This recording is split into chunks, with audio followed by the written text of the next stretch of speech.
जय हिंद मित्रों, आप सभी का स्वागत है। उम्मीद करता हूं कि आप सभी अच्छे होंगे। मित्रों, हम सभी TGT, PGT, LT, GIC, net के लिए अभ्यास प्रश्न देख रहे हैं। आज अभ्यास प्रश्नोत्तरी संख्या 7 है। चलिए अब सेशन की शुरुआत करते हैं आज के पहले प्रश्न से। अपने जीवन काल में सिर्फ 3 कहानियों की रचना कर हिंदी साहित्य कथा साहित्य में अपनी अमिट पहचान बना लेने वाले रचनाकार का नाम है। ईलाचंद जोशी, चंद्रधर शर्मा गुलेरी, अज्ञेय, इनमें से कोई नहीं। आप सभी बताइए, वह कौन सा कवि है जो अपने जीवन काल में 3 कहानियों की रचना कर हिंदी साहित्य में अमिट पहचान बना लिया? तो इसका सही आंसर है चंद्रधर शर्मा गुलेरी। आप सभी कमेंट करके बताएं, चंद्रधर शर्मा गुलेरी की 3 कहानियाँ कौन कौन सी हैं? चंद्रधर शर्मा गुलेरी की 3 कहानियाँ कौन कौन सी हैं? चंद्रधर शर्मा गुलेरी की 3 कहानियाँ उसने कहा था, बुद्ध का कांटा, सुखमय जीवन है। प्रश्न 43।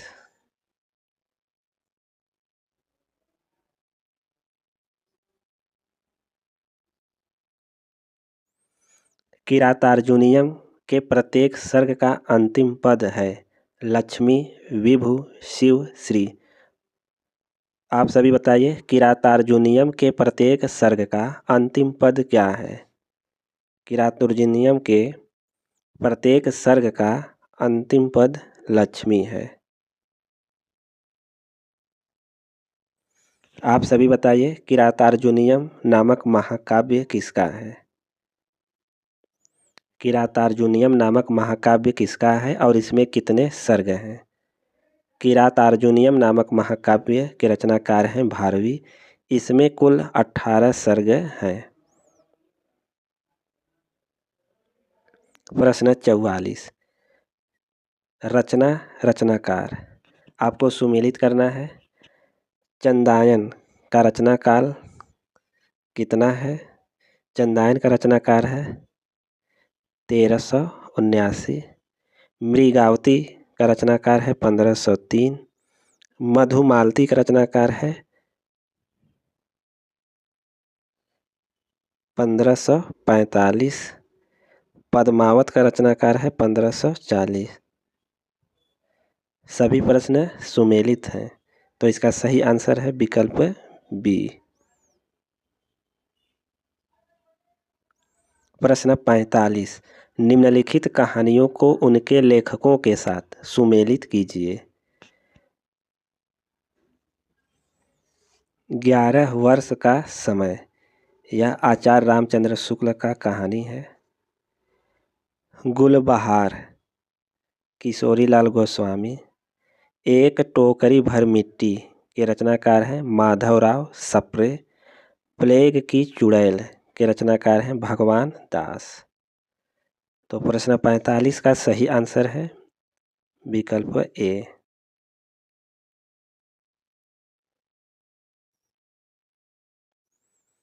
प्रश्न 46। भारत की सर्व प्रमुख और एशिया की सबसे बड़ी संवाद समिति कौन सी है? National news agency, press trust of India, Univarta, Hindustan Samachar. Bharat की सर्व प्रमुख और एशिया की सबसे बड़ी संवाद समिति कौन सी है? इसका सही आंसर है प्रेस ट्रस्ट ऑफ इंडिया। प्रश्न 47। निम्नलिखित कृतियों में से कौन सी भारवी द्वारा रचित है? शिशुपाल वधम, कुमार संभवम, किरातार्जुनीयम, नैषधीय चरितम। आपको बताना है भारवी द्वारा रचित कौन सी कृति है।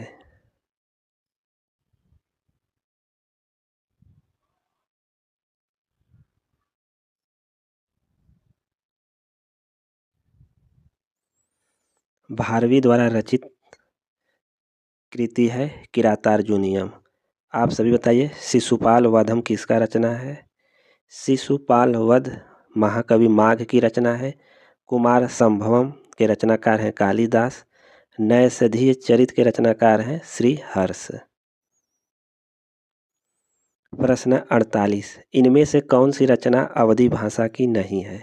रामचरितमानस, पद्मावत, विनय पत्रिका, चंदायन। कौन सी रचना अवधी भाषा की नहीं है? अवधी भाषा की रचना नहीं है विनय पत्रिका। विनय पत्रिका जो है ब्रज भाषा की रचना है। रामचरितमानस अवधी भाषा में लिखा गया है। पद्मावत यह ठेठ है अवधि में। चंदायन अवधि में। प्रश्न 49, मुंशी धनपत राय को प्रेमचंद नाम से सुशोभित करने वाले व्यक्ति का नाम है? मुंशी दया नारायण, मुंशी अजायब लाल, मुंशी देव नारायण, इनमें से कोई नहीं।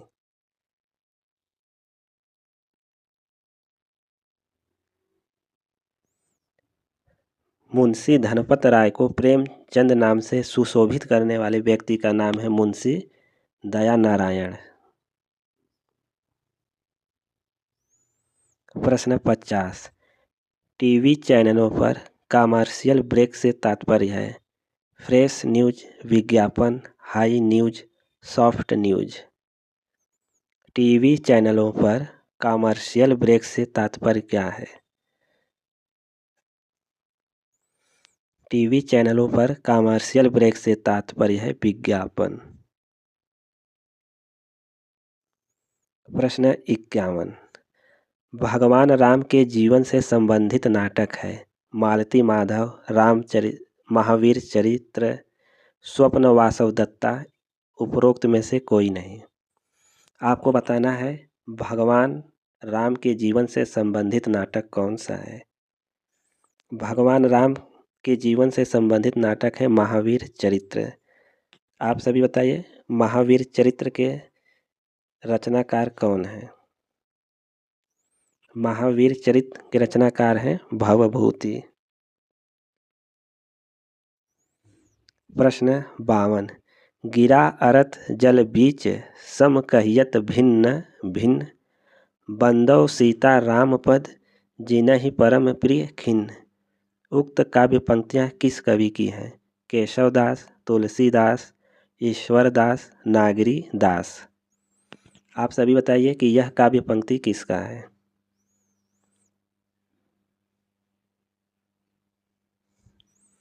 यह काव्य पंक्ति तुलसीदास का है। प्रश्न 53, हरिवंश राय बच्चन की आत्मकथा के कितने भाग प्रकाशित हैं? 1, 2, 3, 4। आप सभी बताइए हरिवंश राय बच्चन की आत्मकथा के कितने भाग प्रकाशित हैं?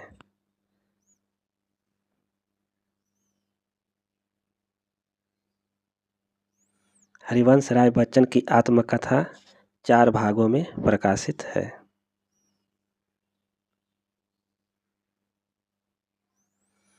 भाषा की लघुत्तम इकाई है? ध्वनि, पद, वाक्य या अर्थ। आपको बताना है भाषा की लघुत्तम इकाई कौन सी है। भाषा की लघुत्तम इकाई ध्वनि है।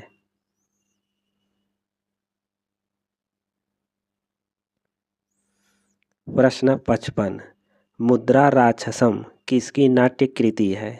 कालिदास, भारवी, भवभूति, विशाख दत्त। मुद्रा राक्षस किसकी नाट्य कृति है आपको यह बताना है।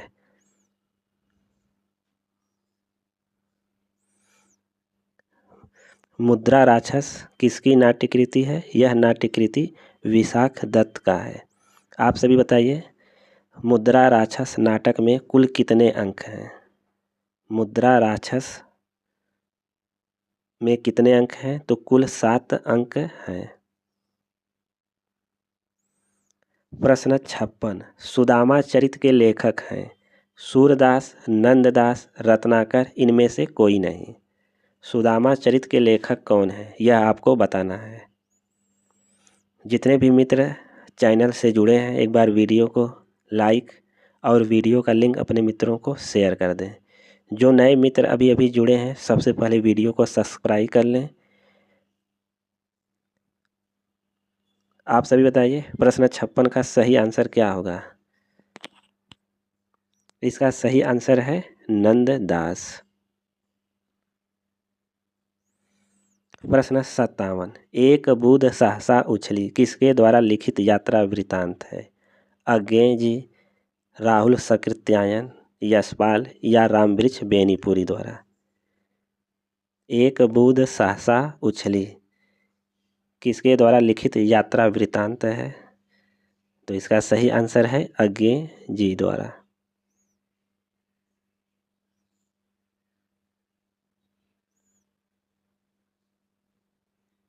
प्रश्न 58, वर्तमान भारतीय गणतंत्र में हिंदी भाषा किस विशेष भाषा के रूप में मान्य है। राष्ट्रभाषा, संचार भाषा, माध्यम भाषा या राजभाषा। आपको बताना है वर्तमान भारतीय गणतंत्र में हिंदी भाषा किस विशेष भाषा के रूप में मान्य है। इसका सही आंसर है राजभाषा।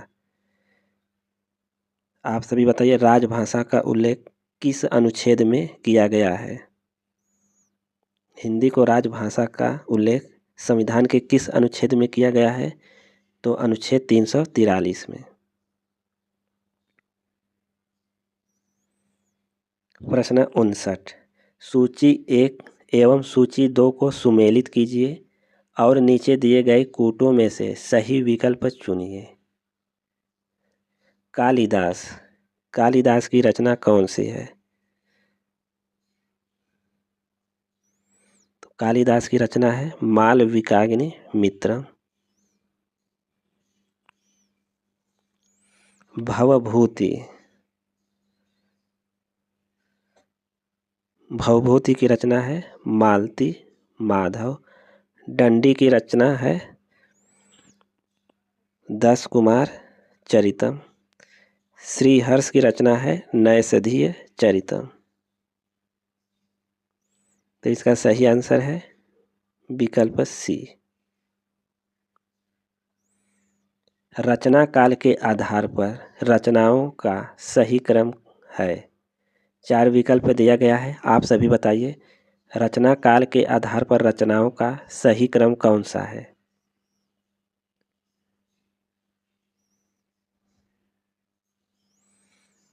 रचना काल के आधार पर रचनाओं का सही क्रम है।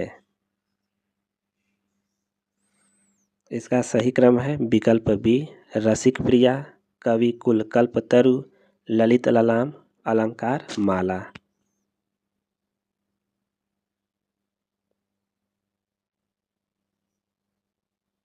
प्रश्न 61, काव्य के विशिष्ट तत्व के रूप में ध्वनि शब्द का सर्वप्रथम प्रयोग किया।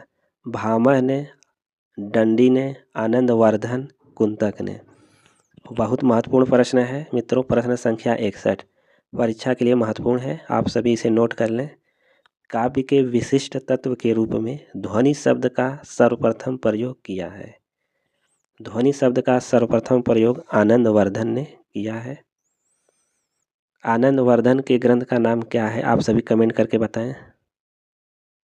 आनंदवर्धन के ग्रंथ का नाम है ध्वन्यालोक।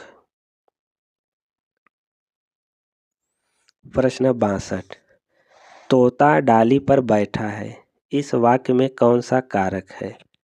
करण, संबंध, अधिकरण या अपादान।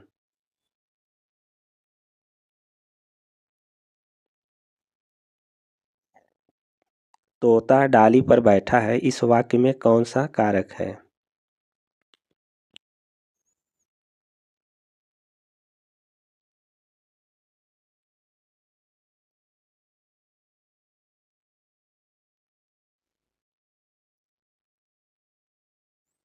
इसका सही आंसर है अधिकरण कारक। अधिकरण कारक का चिन्ह है में पर। प्रश्न 63, कालिदास ने सुलभ कोपो महर्षि किसे कहा है। दुर्वासा को, परशुराम को, वशिष्ठ को या विश्वामित्र को।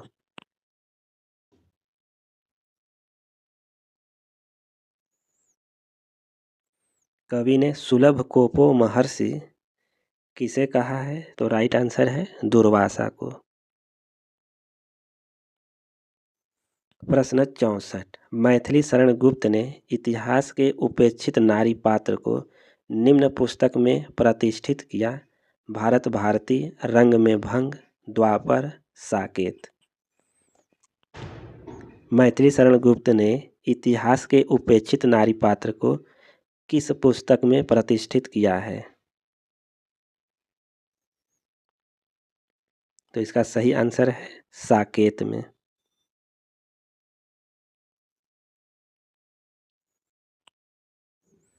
प्रश्न 65। वह कार मेरी है, इस वाक्य में कौन सा कारक है? करण, संबंध, संप्रदान या अधिकरण कारक? आपको बताना है वह कार मेरी है, इस वाक्य में कौन सा कारक है? इसका सही आंसर है संबंध कारक। आप बताइए संबंध कारक में कारक चिन्ह कौन सा है? संबंध कारक का कारक चिन्ह है का, की, के, रा, री, रे। प्रश्न 66। मनोविज्ञान में कौन सी संधि है? व्यंजन संधि, विसर्ग संधि, यण संधि या दीर्घ संधि? मनोविज्ञान में कौन सी संधि है?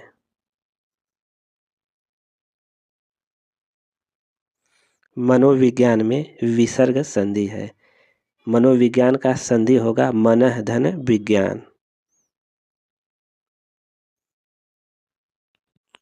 द्वंद्वात्मक भौतिक विकासवाद किस काव्यधारा का आधार है? नई कविता, प्रगतिवाद, समांतर कविता, इनमें से कोई नहीं। आप सभी बताइए द्वंद्वात्मक भौतिक विकासवाद किस काव्यधारा का आधार है? यह परीक्षा के लिए महत्वपूर्ण प्रश्न है, आप इसे नोट कर लें। द्वंद्वात्मक भौतिक विकासवाद किस काव्यधारा का आधार है? तो राइट आंसर है प्रगतिवाद का। प्रश्न 68। निम्नलिखित आर्यों का कालानुसार सही अनुक्रम लिखिए। 4 विकल्प दिया गया है, आप सभी बताइए निम्नलिखित आर्यों का कालानुसार सही अनुक्रम कौन सा होगा? निम्नलिखित आचार्यों का कालानुसार सही अनुक्रम लिखिए।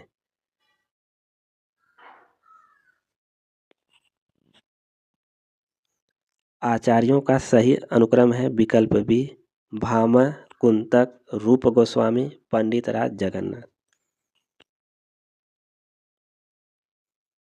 प्रश्न संख्या 69। निम्नलिखित वाक्यों में से एक में कारक कारक के विभक्ति चिन्ह का प्रयोग हुआ है। लड़का दर्द के मारे छटपटाता रहा, भोजन के निमित्त पधारिए, सिंह वन में या गुफा में रहते हैं, सरकार गरीबों के वास्ते कई योजनाएं चला रही है। आप बताइए निम्न वाक्यों में से एक में करण कारक के विभक्ति चिन्ह का प्रयोग हुआ है। तो किस वाक्य में करण कारक के विभक्ति चिन्ह का प्रयोग हुआ है? तो राइट आंसर है विकल्प ए, लड़का दर्द के मारे छटपटाता रहा।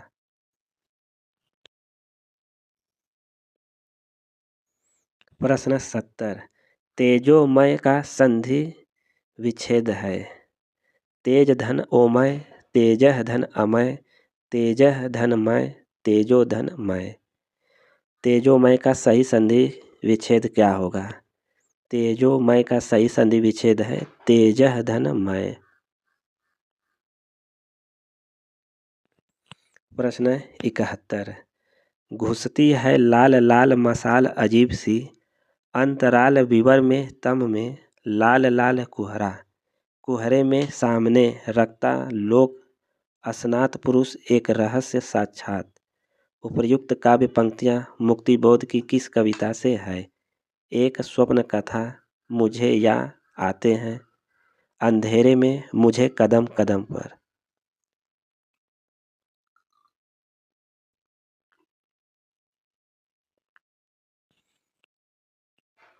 आप सभी बताइए प्रश्न 71 का सही आंसर क्या होगा? इसका सही आंसर है अंधेरे में। प्रश्न 72। निम्नलिखित आलोचना ग्रंथों को उनके लेखकों के साथ सुमेलित कीजिए।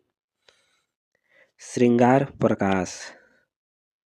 श्रृंगार प्रकाश के रचनाकार हैं आचार्य भोज।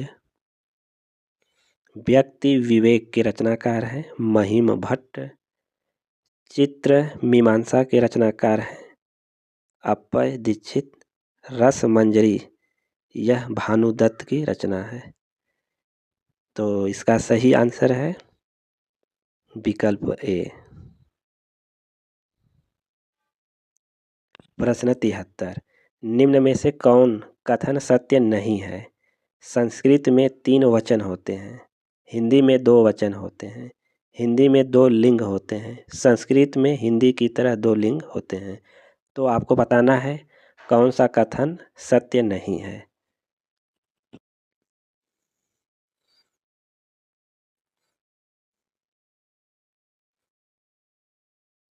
इसका सही आंसर है विकल्प डी। संस्कृत में हिंदी की तरह 2 लिंग होते हैं, यह कथन असत्य है। संस्कृत में आप सभी बताइए, संस्कृत में कितने लिंग होते हैं? संस्कृत में 3 लिंग होते हैं, पुल्लिंग, स्त्रीलिंग और नपुंसक लिंग। जबकि हिंदी में 2 लिंग होते हैं, पुल्लिंग और स्त्रीलिंग। पठ धातु के वर्तमान काल में मध्यम पुरुष के एक वचन का रूप है पठति, पठसि, पठन्ति, पठामि। आपको बताना है पठ धातु के वर्तमान काल में मध्यम पुरुष के एक वचन का रूप है। एक वचन का रूप है विकल्प बी पठसि।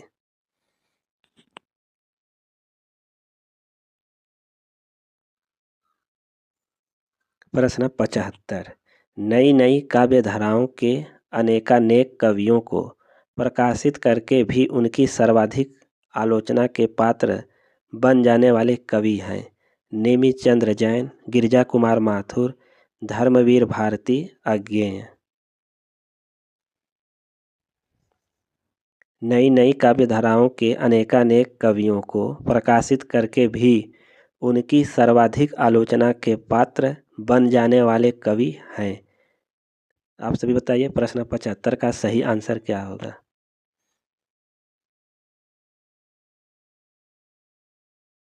इसका सही आंसर है अज्ञेय। प्रश्न 76। ध्वन्यालोक किस शताब्दी का ग्रंथ है? 7वीं शताब्दी, 8वीं शताब्दी, 9वीं शताब्दी या 11वीं शताब्दी? ध्वन्यालोक किस शताब्दी का ग्रंथ है? ध्वन्यालोक किस शताब्दी का ग्रंथ है? इसका सही आंसर है 9वीं शताब्दी। आप सभी बताइए ध्वन्यालोक के रचनाकार कौन हैं? ध्वन्यालोक ग्रंथ किसका है? ध्वन्यालोक ग्रंथ के रचनाकार हैं आनंद वर्धन। प्रत्यक्ष में संधि है गुण, दीर्घ, अयादि या यण? आप सभी बताइए प्रत्यक्ष में कौन सी संधि है?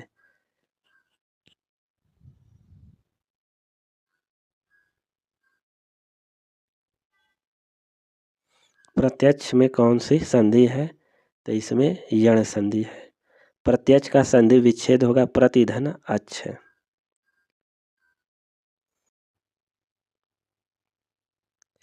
प्रश्न 78। मति शब्द के षष्ठी एक वचन का रूप है मत्याह, मत्याह, मतयः, मतये। आपको बताना है मति शब्द के षष्ठी एक वचन का रूप क्या है?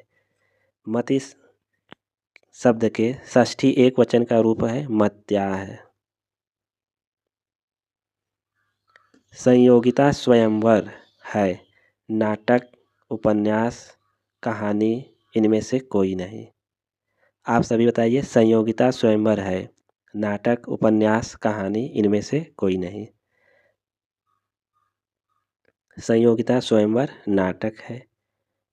संयोगिता स्वयंवर नाटक किसका है? आप सभी बताइए संयोगिता स्वयंवर के नाटककार कौन हैं? संयोगिता स्वयंवर के नाटककार हैं लाला श्री निवास दास। प्रश्न 80। आचार्य भरत मुनि के बाद रस निष्पत्ति को लेकर मुख्य रूप से जिन विद्वानों ने रस के विषय में अपने विचार दिए हैं उनके नामों का कौन सा क्रम सही है? 4 विकल्प दिया गया है, आप सभी बताइए इसका सही आंसर क्या होगा। भरत मुनि के बाद रस निष्पत्ति को लेकर मुख्य रूप से जिन विद्वानों ने रस के विषय में अपने विचार दिए हैं उनके नामों का कौन सा क्रम सही है? इसका सही आंसर है विकल्प ए, भट्टलोल्लट, भट्टशंकुक, भट्टनायक, अभिनव गुप्त। मित्रों, यह प्रश्नोत्तर